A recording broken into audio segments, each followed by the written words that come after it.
Hey everyone, this is my reaction to the 6th episode of Tantei wa mo Shindeiru. And last episode, we actually had a lot of Kimi and Siesta hanging out, having a good time, which is something we haven't had a lot of in the series, you could say. Kind of comes with the territory of having her be dead, you know, but we have the flashbacks are kind of the loophole to that concept, I guess. But anyway, in the episode itself, we were after, I think, someone called Cerberus, like a doggy, like a big doggy that takes people's hearts. And we took care of it. I mean, sort of, like, it was all very complicated. We had Shadow show up, who wasn't actually Shadow, and we, fought, but then, like, we had Siesta come in, and we had some more fighting, but then we had the Hell, the leader of the Specie organization, who actually finished him off, I think. And it was all just a big mess, but, yeah, one of the biggest things that from the episode is that we did meet a new character named Hell, and I imagine she'll be pretty important going forward if she is, like, the Supreme Leader, I believe they said.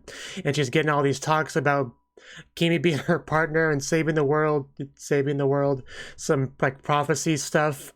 What did she call it? Something written on the leaves. Like there was a lot thrown at me in that scene, but she apparently has some pretty big plans. But we also had Siesta burst in there in a giant mech, so who knows what'll happen really. Anyway, that was last episode, so let's jump on in and see what could possibly happen next on our detective adventure. 3, 2, 1, play.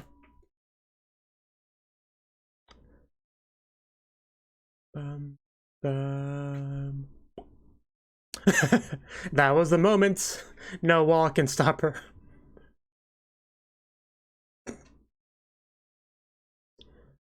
I do like how she tries to like suppress her heavy breathing to be as, casual about it as she can. Which is not lost on Kimi, of course. And that is what we ended off on, yeah. It's like, yo, Kimi, what's up? I finally found you.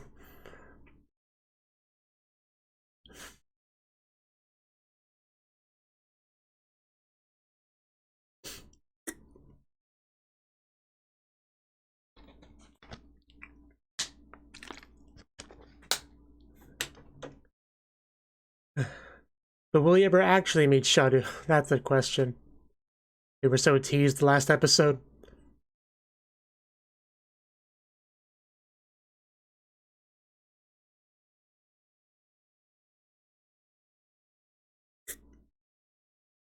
I know it's not possible for various reasons, but I do want to see I would like to see Siesta and Nagisa interact with each other.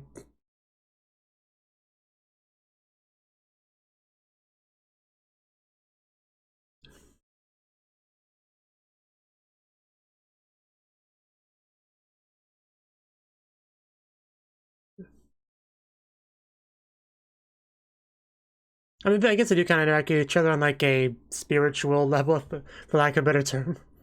That hard communication. But that's not quite what I meant.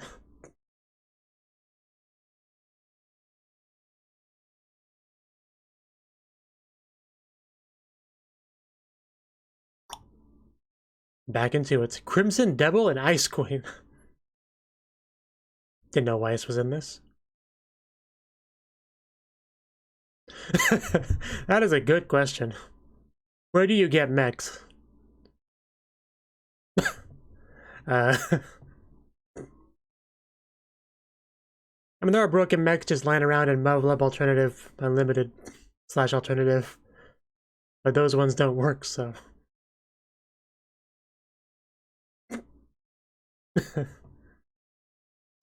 Right. Well, you were just sitting there in a chair the whole time. Yeah, don't you get that, Kimi?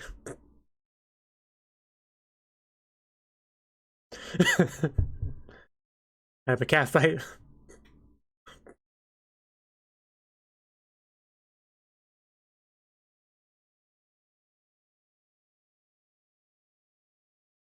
Sacred Whip. That's what it was called.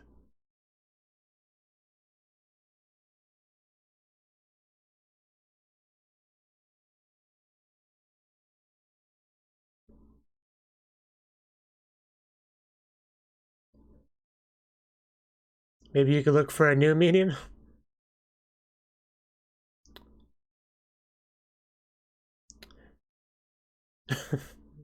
Still can't get over the fact that she's literally in a mech right now. I mean, do you see what she's got? I mean, I know you got that, but... Holy shit. It's still not a mech, though, so my money's on Siesta. I don't see the reason why you would possibly complain. But I want to help control the mech.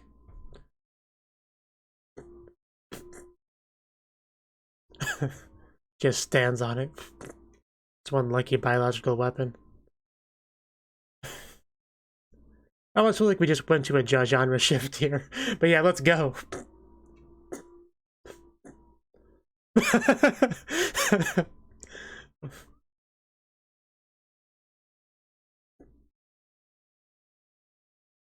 Oh, it is needed, alright. Let's push buttons. Does it think of any rockets or explosives? Maybe laser beam? Man, that thing's pretty strong, actually. Did it just run away? Yeah, we can't just let that thing go wild. Man, that thing is ugly. I do like how she's just kind of standing on it this whole time. No seatbelts or anything, just... No saddle, rather. Oh, wow. Did she just throw her sword at a mech? Okay. Man, she is brave. Okay, we got rocket hands.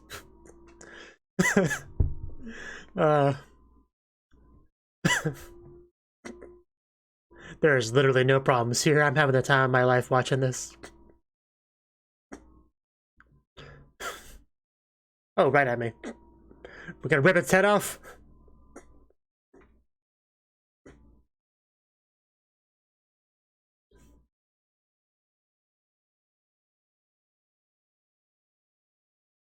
Because it's the right thing to do.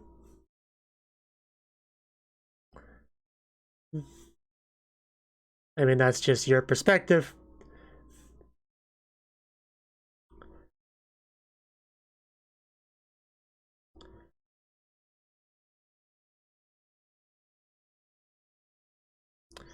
Yeah, I never really understood this kind of mindset, I'll be honest.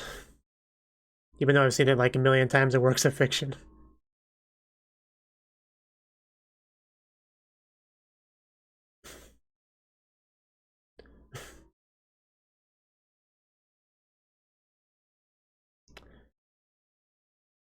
Move!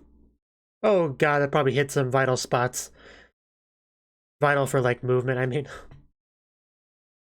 Okay, so... What do we do now? Okay, I wouldn't have guessed that. Look, okay. If you can't walk, fly. It's like Game of Thrones.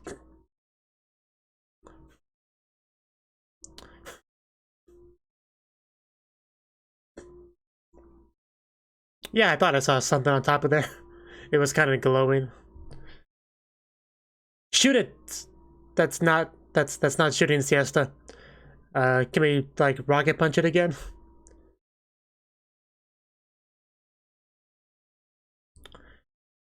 Yeah. We're not gonna, like, self-destruct or anything, are we?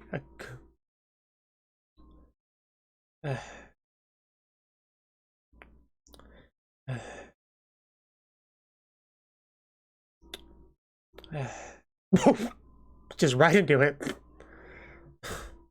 Man, she has got some guts.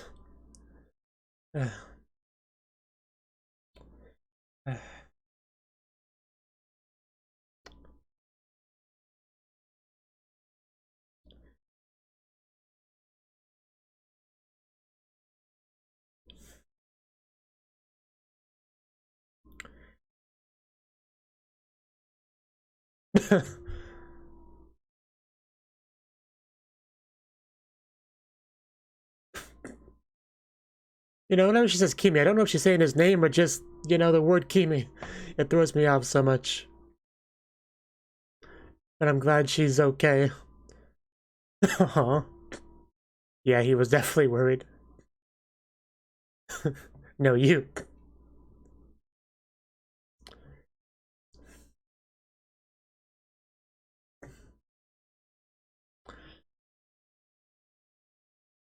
I really don't like when she talks about dying.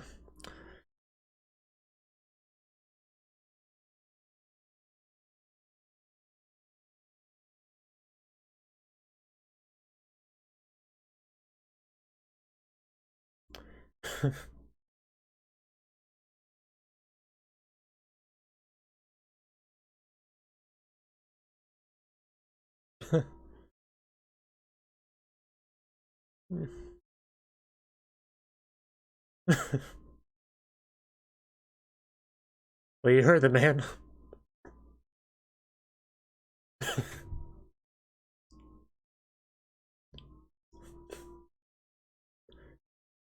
Yeah, he does have emotions. Who would have known?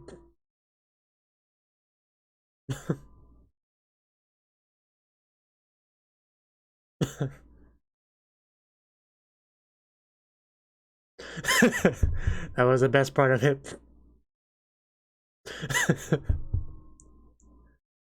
I mean, this kind of sounded like it.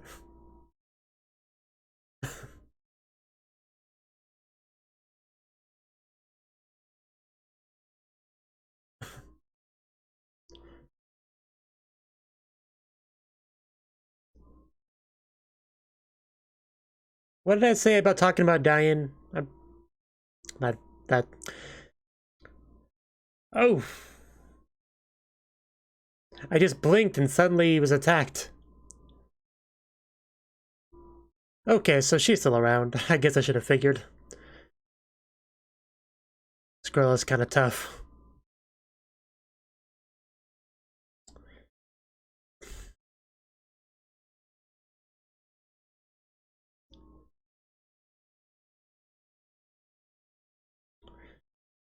Can't get another detail on that book.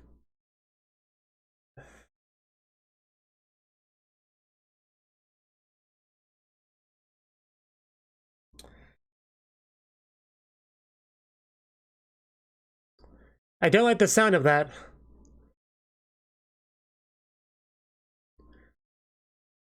Yeah, it's a nasty one.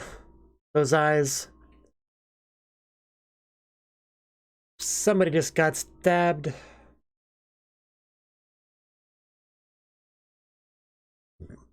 Was it her? How does that work? Did it somehow get reversed? What happened? Oh, she whipped out a mirror. Clever.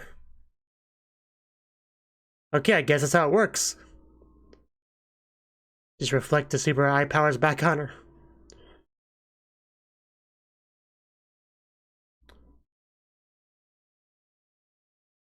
What you get for reading books.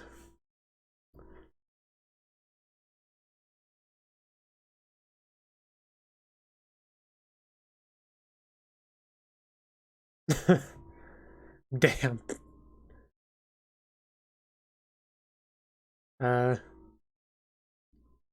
Chameleon means they're stealthy, right? Whoever she's referring to? Or... Okay, I was referring to her being stealthy. Okay, that's not how I expected her to get away. Uh, yeah, like a partner probably just like activated it.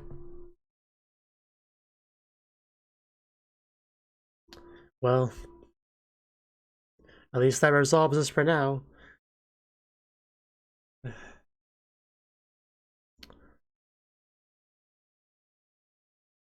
Well, that was a hectic night. uh.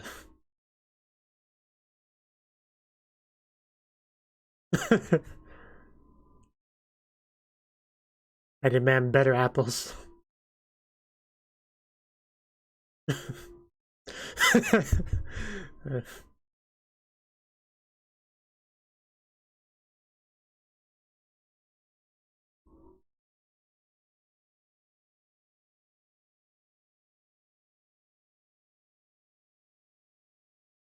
Yeah, I can't exactly pursue somebody with a broken leg.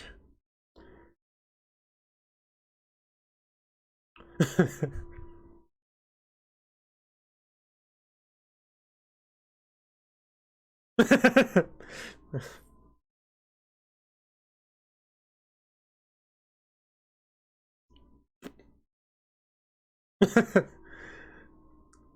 like you always dreamed of. That sounds much less romantic.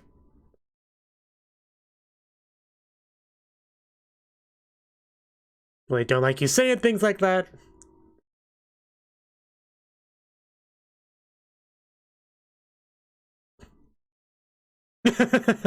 I must procure more higher quality apples from my master.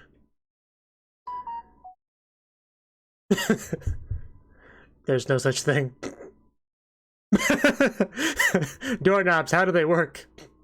That level of panic. Oh, that was actually quite funny. Yeah, that was the most flustered I've ever seen him be. But yes, he does like her a lot if that wasn't obvious already. Rude. That apple was for my master. How dare you make me drop it?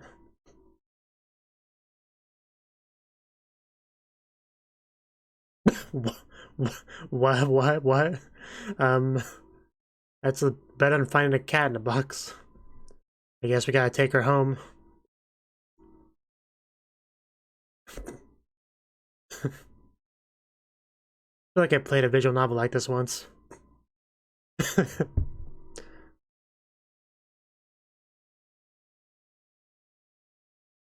Said it was a dog girl.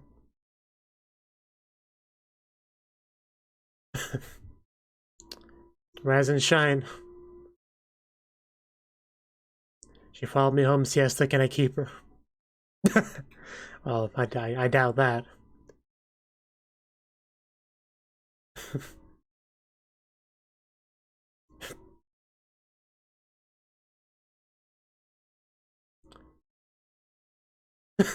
I mean, wasn't it obvious that's what she meant?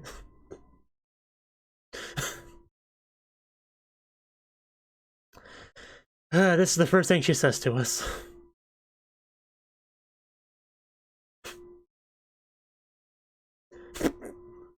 No need to hurt her pride like that.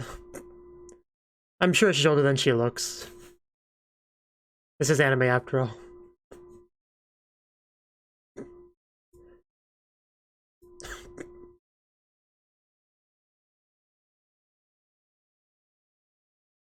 Why the question mark?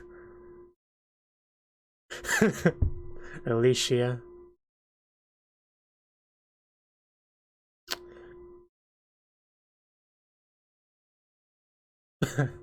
Well, I guess the apples were put to good use. They weren't meant for you, so I hope you enjoy it. Wow. She was hungry.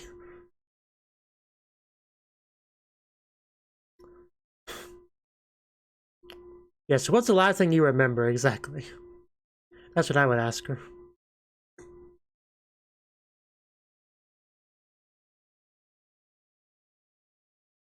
There you go.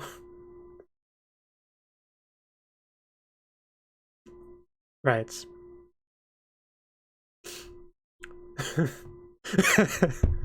So rude. Everyone develops at their own pace, no need to be disrespectful.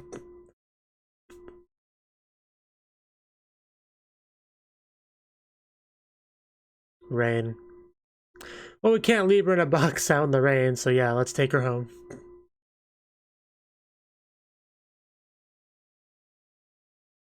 There's like dog slash cat paws on the apron. And they brought a girl home. I assume, I hope. Man, what is with this girl at apples? Yeah, well, that plan went south, unfortunately. Please don't be mad at me.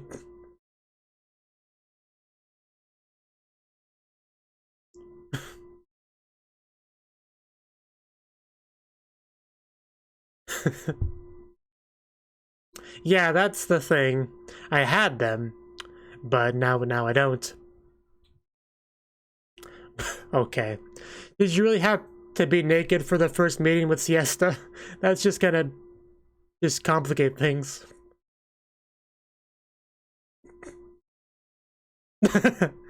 I was waiting. That's what I mean by complicate things. I was almost expecting the towel to drop when we saw the shot between the legs.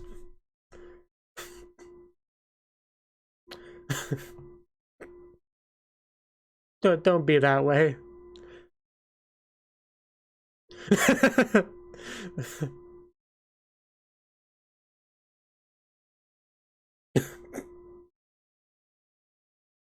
Haven't tried enough apples. So yeah, apple-free apple pie would be fine for her at least.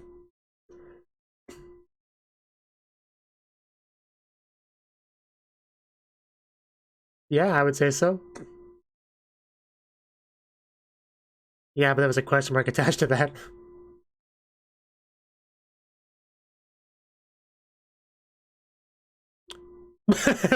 Jiu Nanasai. Uh, in fact, I think the reason why that's one of the things she remembers is probably because she has to tell people that all the time. Because they always assume she's younger, so that's probably why it's stuck in her memory so hard. It's like, I'm 17, damn it.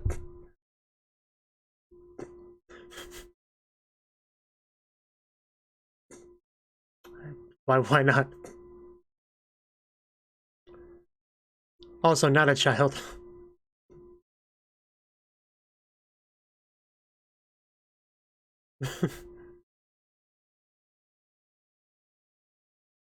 Okay. Just everyone gets to be a detective in this show.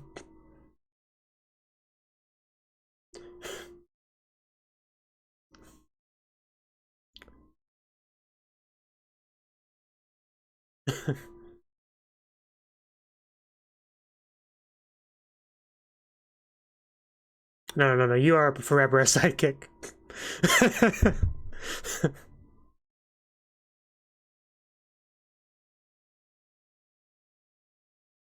Seems like a good deal to me. Well, nobody starts out with competence. You build it up over time.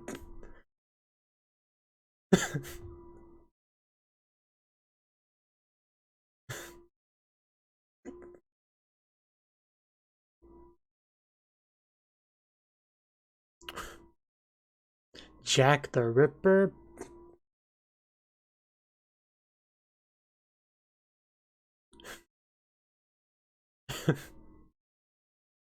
Why is there a child here?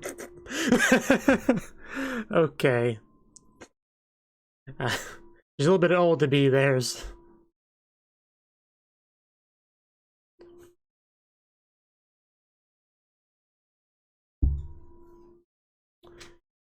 That is concerning, considering, yeah, what happened to Cerberus. I look pretty final. She's still out there, so... Oh?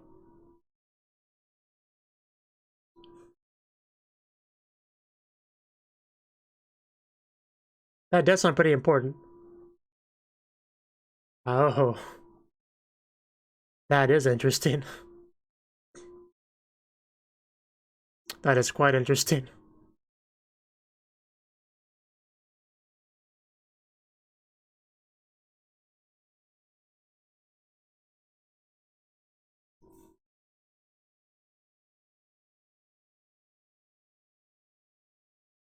I don't think that Alicia girl's even on my list of character names. Because I got like Siesta, Kimi, Nagisa, Yui, Sharu, Komori, Ubi, and Charmeleon, whatever.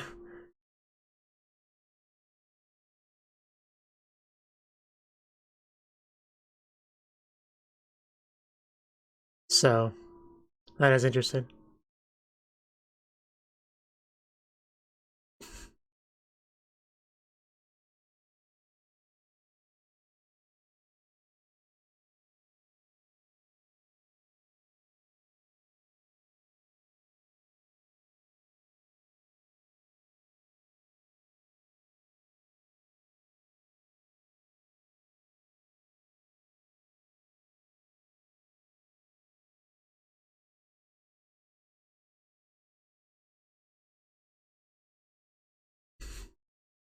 Bum bum bum bum.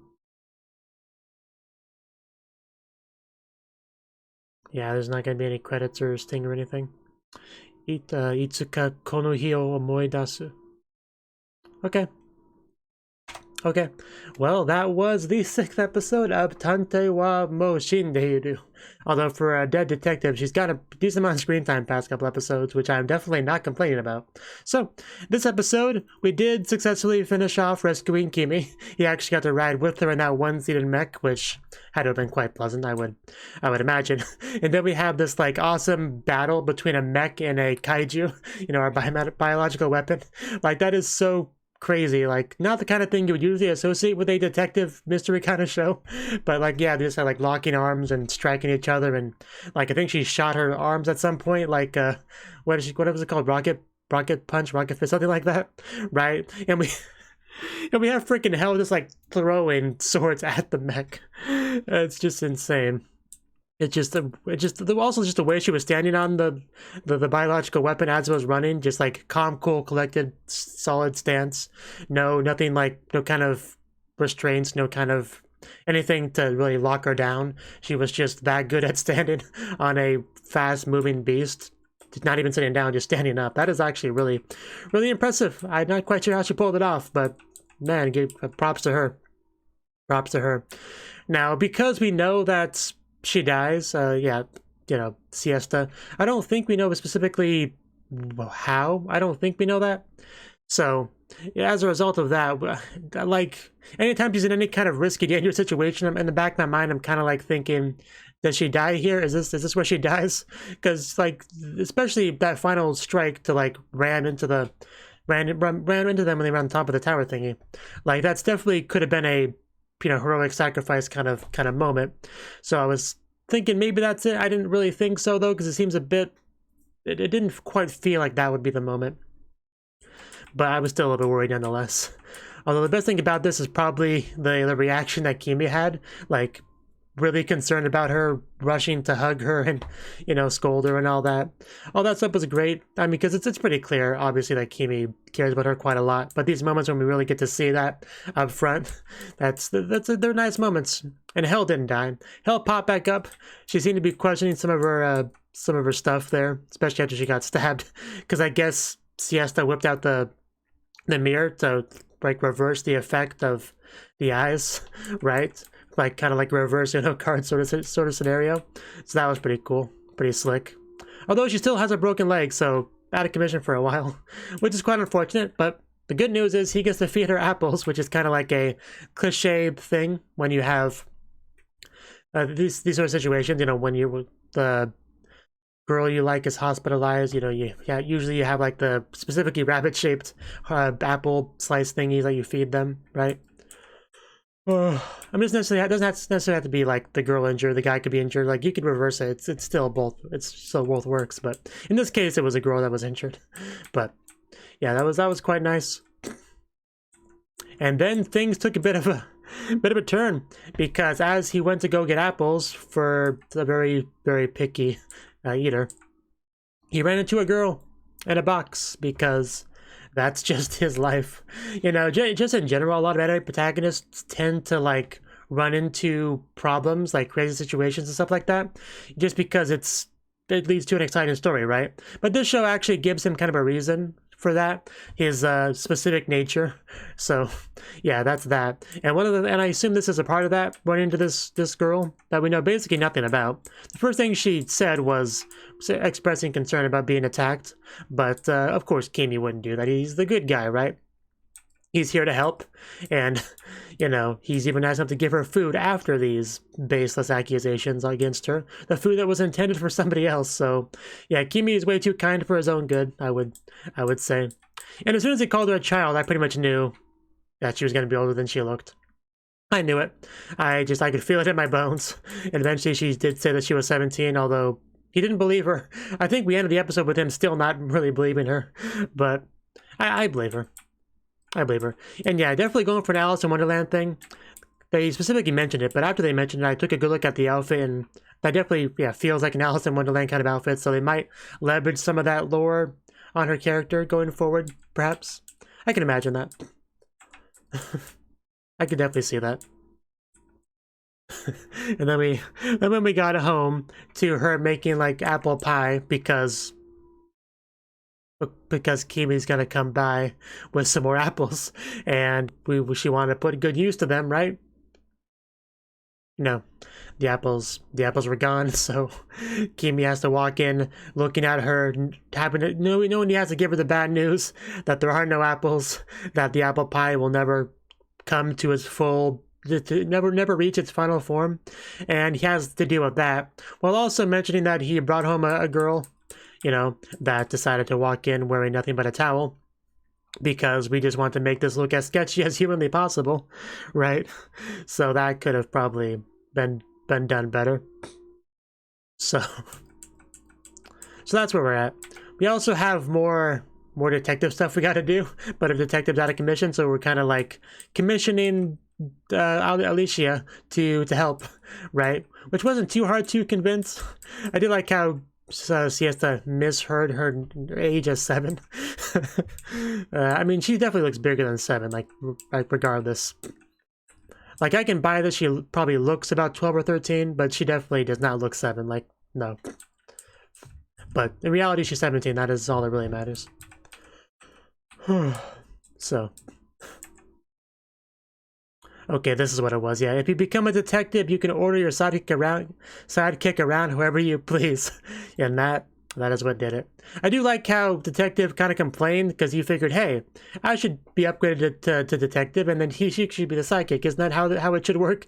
But she's like, no, you're sidekick. Your face, it screams sidekick. We can't mess with that natural order. You're destined to be a sidekick. It was what you were born to be, you know, as Hell would probably say. So yeah, so that's that. I think that's all I really got to say on the episode. Really good stuff. Looking forward to see what exactly we do with Alicia's character, because we have a little bit of that amnesia stuff going on. So there's all sorts of stuff that could come from it. So looking forward to it. So yeah, good stuff. If you like this video, I do hope you click that like button, support me on Patreon, maybe leave a comment, and I'll bye-bye.